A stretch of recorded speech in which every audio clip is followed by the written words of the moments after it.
Hollywood has always been a town of secrets, but some are darker than others.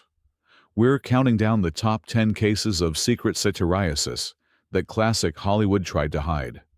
Some names will leave you speechless and you may hear them for the first time, but believe me, they were popular for having unbelievably high desire. Let's start today. Number 10.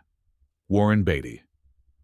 Warren Beatty emerged in the late 1960s as a new kind of Hollywood player, actor, director, producer, and notorious womanizer. His reputation for sexual conquests was legendary, with estimates of his encounters numbering in the thousands. While Beatty's relationships were with consenting adults, they nonetheless reflected an underlying attitude of entitlement that had characterized Hollywood's powerful men for decades. What was different about Beatty was how openly he acknowledged his behavior, turning it into part of his public persona. This marked a shift from the secret satyriasis of earlier decades to a more open acknowledgement of predatory behavior. Yet the underlying power dynamics remained the same. Beatty's relationships with women were often transactional, advancing his career while leaving his partners with little lasting benefit.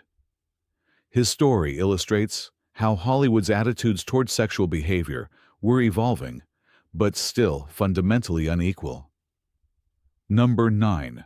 Robert Mitchum. The 1950s brought new challenges to Hollywood's carefully constructed facade. The rise of gossip columnists like Hedda Hopper and Luella Parsons created a new power dynamic in Hollywood. These columnists could make or break careers with their typewriters, and they often traded silence about stars' misbehavior for access and favors. This created a parallel system of blackmail and protection that further enabled predatory behavior. Studios, columnists, and stars formed an uneasy alliance to maintain the illusion of perfection while hiding the darker realities. The code of silence extended beyond the industry to law enforcement and the legal system, which often treated Hollywood stars differently than ordinary citizens. When Robert Mitchum was arrested for marijuana possession in 1948, the studio's first concern wasn't his well-being, but protecting his image. This system of protection and silence allowed patterns of predatory behavior to continue unchecked, with victims having little recourse against powerful men protected by the industry. Number 8. Marilyn Monroe.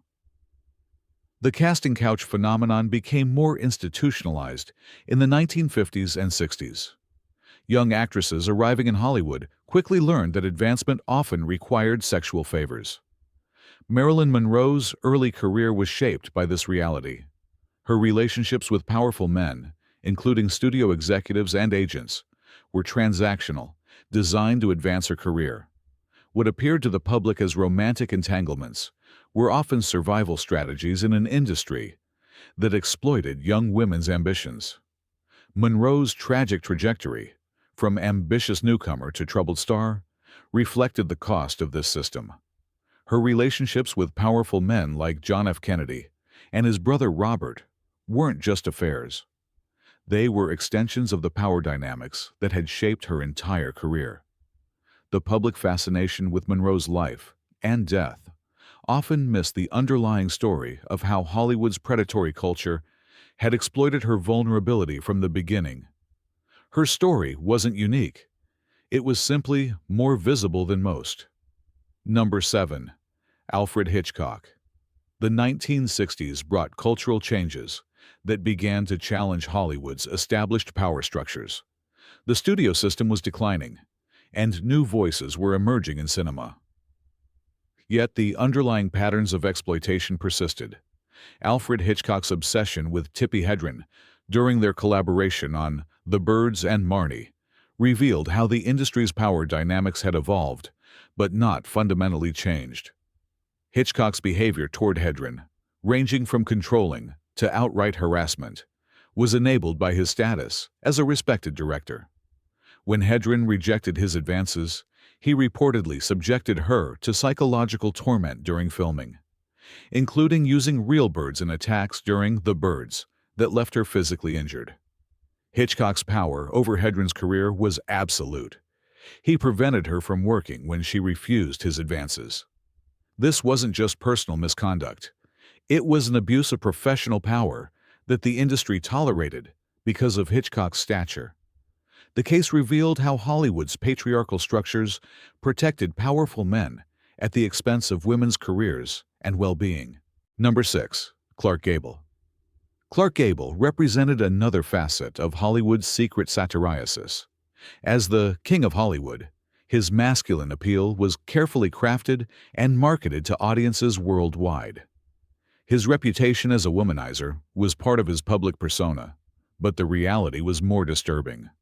Gable's relationships with leading ladies often blurred lines between consent and coercion. His behavior toward young actresses and extras was enabled by his status and protected by the studio. What the public saw as romantic charm was often, in private, predatory behavior exercised through power imbalances. The most disturbing example came decades after his death, when his son with actress Loretta Young revealed that their relationship had begun when Young was just 19 and Gable was a married man in his 30s. The secret pregnancy that resulted was hidden from the public through an elaborate deception involving Young's adopted child. This wasn't romance, it was exploitation enabled by power differentials and protected by an industry that valued profit over people. Gable's legacy illustrates how Hollywood's leading men were often given license to behave in ways that would be unacceptable in any other context. Number 5. Harry Cohn. The studio system's protection extended far beyond individual cases. Harry Cohn, the notoriously tyrannical head of Columbia Pictures, embodied how power corrupted absolutely.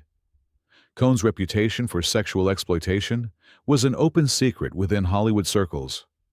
Actress Rita Hayworth, whom Cohn discovered and built into a star, reportedly endured years of his advances and controlling behavior.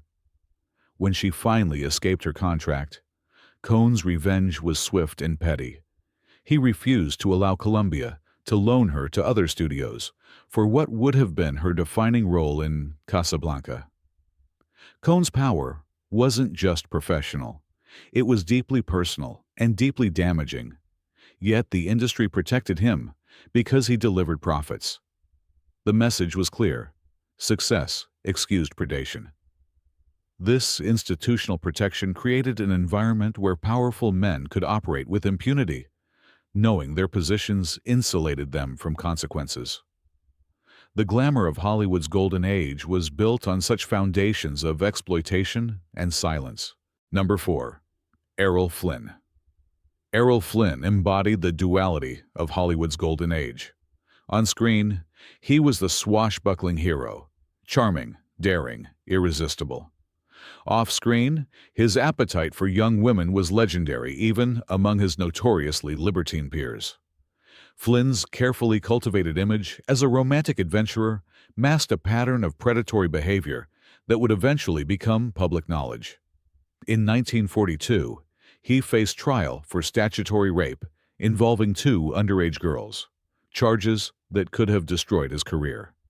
Instead, Warner Brothers mounted an aggressive defense strategy, turning the trial into a media spectacle that portrayed Flynn as a victim of opportunistic young women. The studio's power protected its investment, and Flynn was acquitted. But the truth behind the headlines revealed something darker about Hollywood's values. Flynn's defense attorney famously quipped, "Why wouldn't they?" He's Errol Flynn, a chilling acknowledgement that celebrity status came with different rules. The trial exposed how Hollywood's power structure enabled and protected predation, setting a precedent that would echo through decades of industry misconduct. Number 3. Louis B. Mayer.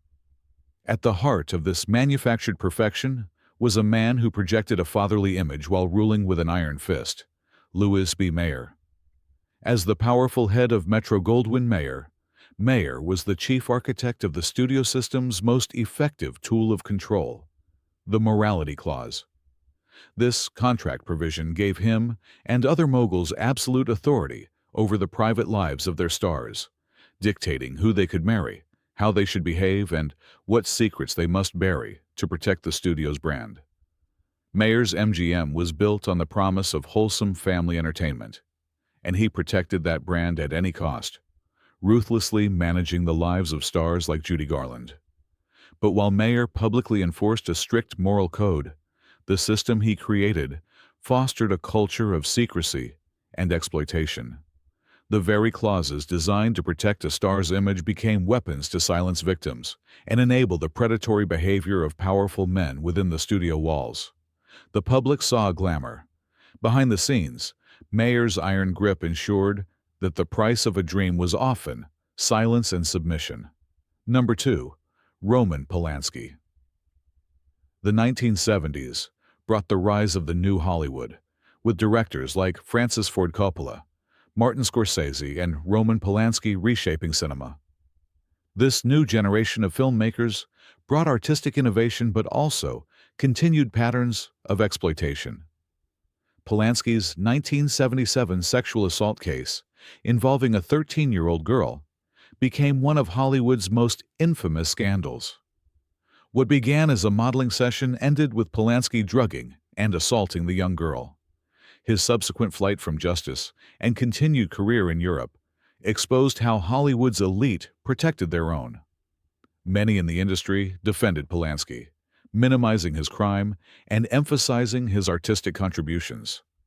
This response revealed the moral compromises Hollywood had always made to protect its talented predators. The Polanski case became a defining moment in the industry's relationship with sexual misconduct, a moment that exposed how little had changed since the days of Errol Flynn.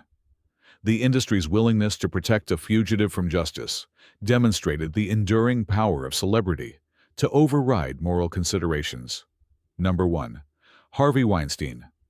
The legacy of Hollywood's secret satyriasis continues to shape the industry today. The power dynamics that enabled exploitation for decades have been exposed, but not entirely dismantled. The Harvey Weinstein allegations that emerged in 2017 opened floodgates that had been closed for decades. Suddenly, stories that had been whispered in private became public knowledge. The movement revealed how deeply ingrained the patterns of exploitation were in Hollywood's culture.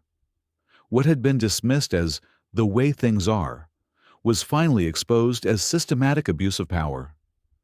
The secret satyriasis of classic Hollywood was finally being brought into the light, not as isolated incidents, but as an institutional culture of exploitation. The industry's response revealed how deeply these patterns were embedded and how difficult they would be to change. Some powerful men faced consequences, but many questioned whether the changes would be lasting or merely temporary adjustments to public pressure. The 1980s and 90s brought increased media scrutiny, but also new mechanisms for protecting powerful men, showing the system's resilience. But MeToo was a seismic shift, forcing a confrontation with the truth.